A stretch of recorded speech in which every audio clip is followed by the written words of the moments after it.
ये सुंदरी कौन है? बुद्धि देवी। इस पूरे शहर में इसी देवी का चलावा चलता है। 10 सैनिक कौन? 5 ज्ञानेंद्रियां और 5 कर्मेंद्रियां। यही सब सैनिक हैं इस नगरी के। और एक सेनापति कौन? मनीराम जी महाराज। इस 10 इंद्रिय रूपी सैनिकों पर सेनापति मन। कान आपके कथा सुन रहे हो, मनीराम जी कहीं चले गए हर की पौड़ी आरती करने, तो मनीराम जी यदि आरती कर रहे हैं तो सुनते रहो, पल्ले कुछ नहीं पड़ेगा कि क्या कथा हो गई। सेनापति के बिना सैनिक काम नहीं करते। सेनापति की उपस्थिति बहुत आवश्यक है, तब सैनिक व्यवस्थित कार्य करते हैं। ये 5 का नाग कौन है? पंच प्राण वायु। प्राण अपान उदान समान और व्यान। पंच प्राण वायु शरीर के भीतर। आप सो रहे हो या जग रहे हो, पर श्वास रूपी सर्प तो हमेशा सावधान रहता है। श्वास थोड़ी कभी रुकती है। ये तो शहर की व्यवस्था हुई। पुरंजनी रोवे तो पुरंजन रोवे, इसका क्या मतलब? इस शरीर में बुद्धि से हमारा इतना संबंध हो गया कि जो बुद्धि कहती है हम वही करते हैं। हम भी उसी के दास बन गए। बुद्धि ने तो कह दिया चलो आज कथा सुनिए आप, तो चले आए। बुद्धि ने कह दिया अरे वही पंडित जी वही कथा, छोड़ो झंझट, तो घर में ही सो गए। बुद्धि ने कह दिया अरे इतना बढ़िया भजन हो रहा है, चलो ठुमका मार के कुछ नाच लिया जाए, तो नाचने लग गए। बुद्धि ने कहा अरे भाई कोई नहीं नाच रहा तो यहां नाचना अच्छा नहीं लगेगा, चुपचाप बैठे रह गए। बुद्धि ने कहा चलो हम भी एक भजन सुना दें, तो गाने लग गए। तो क्वचित गायती गायंत्याम रुदंत्याम रुदती क्वचित। जैसा जैसा बुद्धि चाहती है हम वैसा ही वैसा करते हैं। ये हमारी पुरंजनी है। अब महाराज ये तो रही व्यवस्था, परंतु ये जरा देवी जी कौन है जिनसे कोई विवाह रचाना नहीं चाहता? बोले वो है वृद्धावस्था। संसार में ऐसा कोई नहीं जो बुढ़ा होना पसंद करे, पर वृद्धावस्था ने चंडवेग को बनाया अपना साथी। ले लिए सैनिक। ये चंडवेग कौन? संवत्सरो चंडवेग। ये जो काल चक्र है, समय चक्र है, यही संवत्सर, यही चंडवेग है। इसने कहा मेरे सैनिक तुम्हारे साथ हैं। 360 काले 360 गोरे, माने दिन और रात। गोरे गोरे सैनिक दिन और काली काली गंधर्वियां रात्रियां। और इन सब सैनिकों के सहयोग से वृद्धावस्था रूपी जरा देवी ने हम समस्त मानवों की पुरी पर आक्रमण बोल दिया। पुरंजन सोते रहे, पता ही नहीं चला कि कब आक्रमण हो गया। उसी प्रकार हम भी इस शहर में सोते रह जाते, पता ही नहीं चलते कि कब बुढ़े हो गए। आपको जीवन की बहुत सी तारीखें याद होंगी। फलानी तारीख में पैदा भये, फलानी तारीख में शादी भई, फलानी तारीख में बच्चा हुआ। पर किसी बुढ़े से पूछा जाए किस तारीख में बुढ़े हुए, होते तो सभी हैं बुढ़े, पर किस तारीख में हुए ये कोई नहीं बता सकता। पता ही नहीं चलता कि इस शहर में कब घुस बैठा ये बुढ़ापा। ये जरा देवी ने कब आक्रमण बोल दिया। जरा देवी पकड़ के काल के हवाले कर देती है इस जीव को। और इसी प्रकार से पुनरपि जननम पुनरपि मरणम, एक शहर से दूसरे शहर में ये भ्रमण चल रहा है हम सब जीवात्माओं का। अब ये भटकना कब बंद होगा? बोले भैया विश्राम तो अपने ही घर में मिलता है। परदेश में चाहे जितना घूमो, आज दिल्ली कलकत्ता बंबई बड़े बड़े शहर हैं, थोड़ी देर तो अच्छे लगते हैं, बाद में घर की ही याद आती है। और जब तक घर में न पहुंच जाएं तब तक विश्राम नहीं मिलता। उसी प्रकार हम भी सब परदेसी हैं, अपना घर छोड़ के घूमने आए हैं। जब तक घर वापस नहीं पहुंचेंगे ऐसे ही भटकते रहे। आज इस घर में, कल उस घर में। आज ये शहर बढ़िया मिल गया तो कल घटिया मिल गया। जीव का उत्थान पतन होता रहता है। कभी दिव्य देह में प्राप्त करता है तो कभी त्रियंग आदि योनियों में चला जाता है। रुक्मिणी जी भगवान को परोस रही थी भोजन, पर भगवान भोजन पाते पाते जोर से हंस पड़े। रुक्मिणी जी ने बताया, पूछा महाराज जी अचानक क्यों हंसे? भगवान बोले बस ऐसी हंसी आ गई। अरे नहीं बताइए तो सरकार। तब भगवान ने कहा उस चींटे को देखो, वो गुड़ की तरफ भाग रहा है। तो एक चींटा बड़ी जोर से भाग रहा था गुड़ की तरफ। कौन है महाराज? तो इसमें हंसने की क्या बात है? भगवान बोले ये 14 बार इंद्र रह चुका है, 14 बार इंद्र बन चुका है। जहां पर भोगों का साम्राज्य था और सबका स्वामी बन करके ये रहता था, आज देखो चींटा बना गुड़ की धेली की ओर भाग रहा है। इसलिए हंसी आ गई। कैसा कैसा ये जीव का प्रारब्ध है, कभी ऊपर ले जाए कभी नीचे, गाड़ी के पहिया की तरह ऊपर नीचे होता रहता है। ये जीव की स्थिति है। तो आखिर के ये पहिया समाप्त कब होगा? अपने घर पहुंचेंगे कब? बोले आ गया ना पुराना मित्र अभिज्ञात ब्राह्मण बनके। जब उसी ने हाथ पकड़ के समझाया कि मैं तेरा मित्र, मुझे पहचान।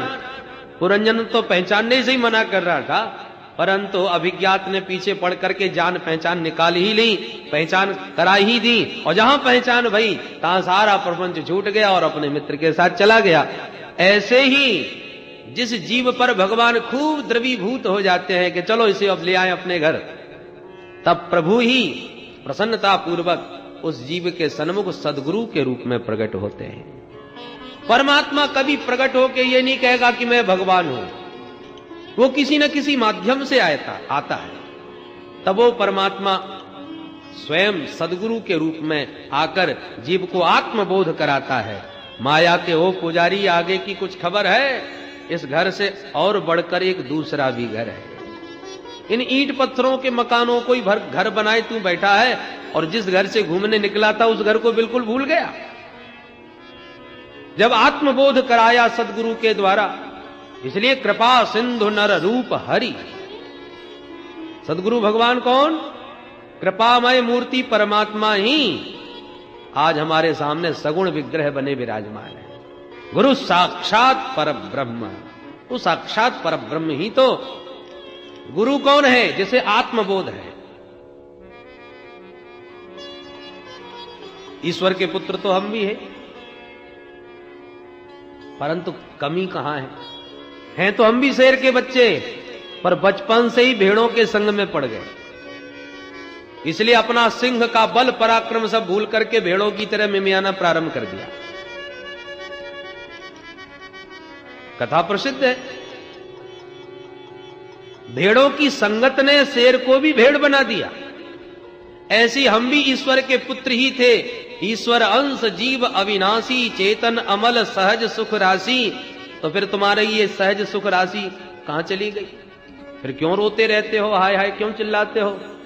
बोले भाई शेर के बच्चे तो थे, पर माया रूपी भेड़ के चक्कर में पड़ गए। इन भेड़ों के समुदाय ने हमको भी भेड़ ही बना दिया। बकरी जैसे मैं करती रहती है, भेड़ भी करती है, ऐसे हम लोग भी मैं करने लगे।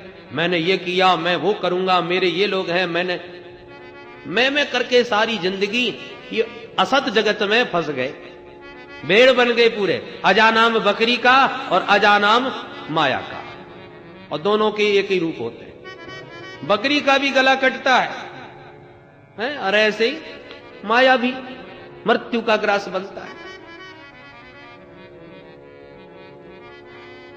सजातीय सिंह, वन का राजा, जिसे बल पराक्रम का भली भांत बोध है, ऐसा सिंह जब पकड़ लेता है उस बकरी वाले सिंह को और अपने साथ रखता है कि देख मेरे साथ रहे, तू मेरा बच्चा है और तू इस प्रकार बकरियों में घूम रहा है। अब जब सजातीय सिंह के बल पराक्रम को देखा, ये तो बड़े बड़े हाथियों को पछाड़ देता है, तब अपने बल का बोध हुआ, तब हमें सिंहत्व जागृत हुआ। और तब एक दिन वही बकरियों के बीच रहने वाला सिंह बड़े बड़े हाथियों से टकराने वाला बन गया। तो बल कोई बाहर से नहीं रखा गया, बल तो उसमें पहले से ही था, बस बल भूल गया था, उसे याद दिला दिया सजातीय बनराज सिंह ने।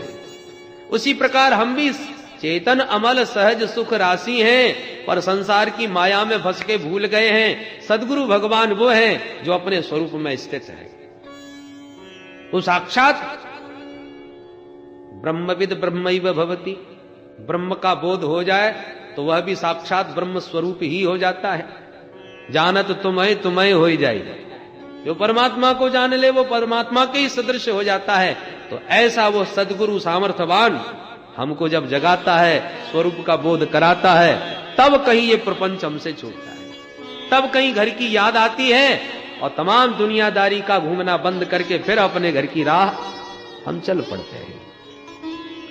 इस प्रकार से श्री देवर्षि नारद जी महाराज ने पुरंजनोपाख्यान के माध्यम से वास्तविक परिचय जीव का पुरंजन को करा दिया। प्राचीन वरही तुरंत उस अपने स्वरूप को पहचान कर हिंसा मार्ग से निवृत्त हो गए और अंत में परम पद के अधिकारी बन गए। इन्हीं के 10 बेटा प्रचेतागण हुए, जिन्होंने तपस्या करके हरि हर दोनों को प्रसन्न किया। वृक्षों की बेटी वार्क्षी कन्या से इन्होंने विवाह किया और दक्ष जैसे प्रतापी पुत्र को जन्म दिया और दक्ष को पदवी सौंप करके पुनः तपस्या करने चल पड़े। मार्ग में देवर्षि नारद से भेंट हो गई। पूछ दिया नारद जी से, महाराज ये बताइए भगवान सबसे जल्दी कैसे प्रसन्न होते हैं? तब देवर्षि नारद ने 3 सूत्र दिए। इन 3 बातों को जीवन में उतार लो, प्रभु बहुत जल्दी प्रसन्न हो जाएंगे। कौन कौन महाराज? दयया सर्वभूतेषु संतुष्ट्या येन केन वा सर्वेन्द्रियोपशान्त्या च तुष्यत्या सुजनार्दनः। जनार्दनः आसु तुष्यति। भगवान बहुत जल्दी प्रसन्न हो जाएंगे, परंतु कब? सर्वभूतेषु दयया। पहला सूत्र, जीव मात्र पर, प्राणी मात्र पर दया करना सीखो। दया किसे कहते हैं? परस्मिन् बन्धुवर्गे वा मित्रे द्वैष्ये रिपौ तथा आपन्ने रक्षितव्यं तु दयैसा परिकीर्तिता। कोई पराया हो या अपना हो, मित्र हो या प्रबलतम शत्रु हो, पर आपन्ने रक्षितव्यम, आपत्ति काल में, विपत्ति काल में उसकी रक्षा करना, उसकी सहायता करना, यही दया का विशुद्ध स्वरूप है। एक्सीडेंट होते हमने देख लिया, पर कौन लफड़े में पड़े, कौन चक्कर में पड़े, तो चुपचाप उसे छटपटाता छोड़ करके चले गए। आगे बढ़े तब पता चला कि हमारा फलाना मित्र था ये, तो तब भागा दौड़ी प्रारंभ करी। ऐसी मोह ग्रसित दया नहीं होनी चाहिए। कोई भी संबंध ना हो, कोई जान पहचान भी ना हो, पर अस्मिन बंधु वर्गे वा मित्रे द्वैष्ये रिपौ तथा, चाहे हमारा जान पहचान का हो या अनजान हो, मित्र हो या शत्रु हो, आपत्ति विपत्ति में सहायता करना ही दया का विशुद्ध रूप है। तो सर्वभूतेषु दयया। दूसरा, संतुष्टिया येन केन वा। भगवान ने जो भी दिया है, जितना दिया है, उसमें हृदय से संतुष्ट रहे। भगवान की कृपा की अनुभूति करता रहे कि प्रभु जितना आपने दिया है मैं तो उतने का भी पात्र नहीं था, जो दिया है बहुत दिया है, बड़ी कृपा है प्रभु। भगवान की कृपा की अनुभूति कब होगी? जब नीचे वालों पर दृष्टि जाएगी कि आप लाखों से नहीं करोड़ों से ऊपर बैठे। तो भगवान ने आपको करोड़ों से ऊपर बैठा रखा है अपनी कृपा में, उसका तो अनुभव करो। लाखों लोग अंधे हैं, लाखों बहरे हैं, लाखों गूंगे हैं, लाखों लंगड़े हैं। भगवान ने स्वस्थ शरीर भी दिया है, तो आप करोड़ों से ऊपर हैं। लाखों स्वस्थ शरीर वाले भी भूखों मर रहे हैं। लाखों स्वस्थ शरीर वालों के पास साइकिल भी नहीं है। हमको तो दोनों वक्त का भोजन भी प्रेम से मिल रहा है, गाड़ियों में घूमने को मिल रहा है। तो जो मिल रहा है, जो प्रभु ने दिया है, उसका विचार करो, चिंतन करो और अपनी ऊंचाई को समझो कि हमसे लाखों लोग नीचे हैं, करोड़ों लोग नीचे हैं। तब भगवान की कृपा दिखाई पड़ेगी। इसलिए संतुष्ट्या येन केन वा। कितना भी वैभव आपके पास हो जाए, परंतु यदि आप संतुष्ट नहीं हैं, तो तो आपके समान कोई दरिद्र नहीं है। कोबा दरिद्रो हि विशाल तृष्ण श्रीमांश्चको यस्तु समस्त तोषः। दरिद्र कौन? जिसकी तृष्णाएं बहुत बड़ी हैं। संपन्न कौन? जो हस प्रकार से संतुष्ट हो गया। जब आवे संतोष धन सब धन धूरी समान। एक वो है जिसके तन पर लंगोटी भी नहीं 4 अंगुल की, फिर भी बड़ा मस्त है। और एक वो है जिसके पास वैभव का पता नहीं कि मेरे पास कितनी संपत्ति है, फिर भी बेचारे को नींद की गोली खा के सोना पड़ रहा है। इसलिए सबसे बड़ी संपत्ति है संतुष्टि, संतोष। भगवान का दिया बहुत है, जितना है उतने में प्रसन्न रहे। तीसरा सूत्र, सर्वेन्द्रियोपशांत्या च। हमारे जीवन रथ में जो 10-10 घोड़े लगे हैं, दौड़ रहे हैं, इनका पूर्ण नियंत्रण हमारे हाथ में होना चाहिए। ऐसा न हो कि घोड़े स्वच्छंद होकर के दौड़ने लग जाए।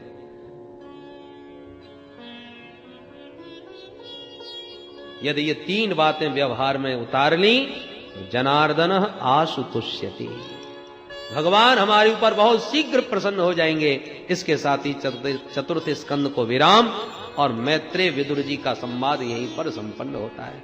विदुर जी महाराज इस उपदेश को श्रवण करके चल पड़े। आइए पंचम स्कंद में प्रवेश करें और अपने मन को भी हर हाल में मस्त करें। जिस देश में, जिस वेश में, परिवेश में रहो, राधा रमण राधा रमण राधा रमण कहो। जिस देश में, जिस वेश में, परिवेश में रहो, राधा रमण राधा रमण राधा रमण कहो। राधा रमण राधा रमण राधा रमण कहो। राधा रमण राधा रमण राधा रमण कहो। जिस देश में, जिस वेश में, परिवेश में रहो, राधा रमण राधा रमण राधा रमण कहो। जिस देश में, जिस वेश में, परिवेश में रहो, राधा रमण राधा रमण राधा रमण कहो। जिस संग में, जिस ढंग में, जिस रंग में रहो, जिस संग में, जिस ढंग में, जिस रंग में रहो। जिस संग में, जिस ढंग में, जिस रंग में रहो। जिस संग में, जिस ढंग में, जिस रंग में रहो। राधा रमण राधा रमण राधा रमण कहो। राधा रमण राधा रमण राधा रमण कहो। जिस देश में, जिस वेश में, परिवेश में रहो, राधा रमण राधा रमण।